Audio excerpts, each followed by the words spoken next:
Every year end, I see the same thing. Director loan account is overdrawn and they don't even know about it. They think it's my company, it's my money. But that's not how it works. Your company is a separate legal entity.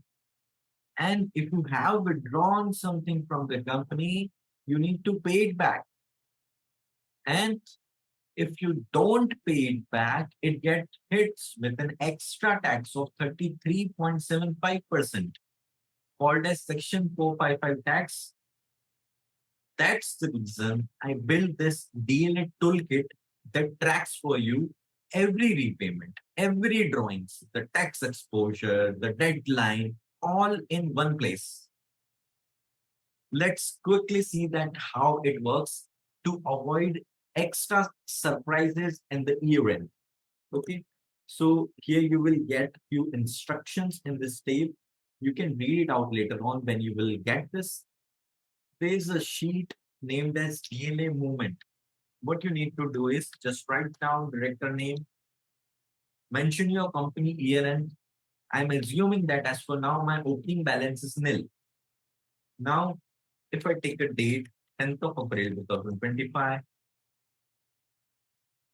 drawings, type also drawings, and I'm withdrawing 15,000 pounds. Later on 20th April 2025, I'm repaying repayment credit side.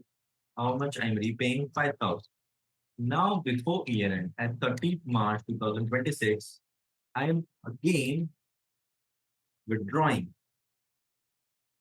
How much? 30,000. Let's assume. So currently, 40,000 is my debit balance in the company.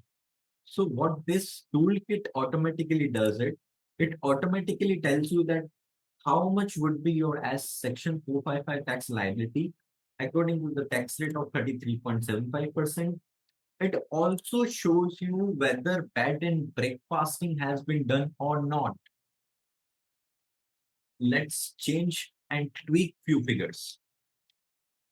Let's suppose that's the year end. Now, after year end, 5th of April 2026, or I would say 31st March 2026, I'm repaying everything. Repayment 40,000. But again, on 5th of April 26, I'm again withdrawing that much of amount, which is obviously more than 4,000, 5,000. Sorry. Then it would auto flag that it needs to be reviewed.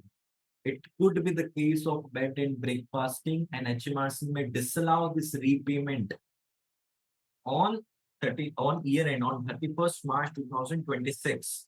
So it automatically computes it for you. And apart from that, it automatically tracks when was the repayment being done and when how many days are remaining you need to repay, and it automatically computes interest also on the HMRC official interest rate of 3.75%. Here in this case, you can also enter if the interest rate actually charged by company is 2%, say, then there will be a 710 pound approx of shortfall interest, and that will be taxable as benefit in kind. If you need this DLA toolkit, just comment down below DLA and I will send you for free. Thank you guys.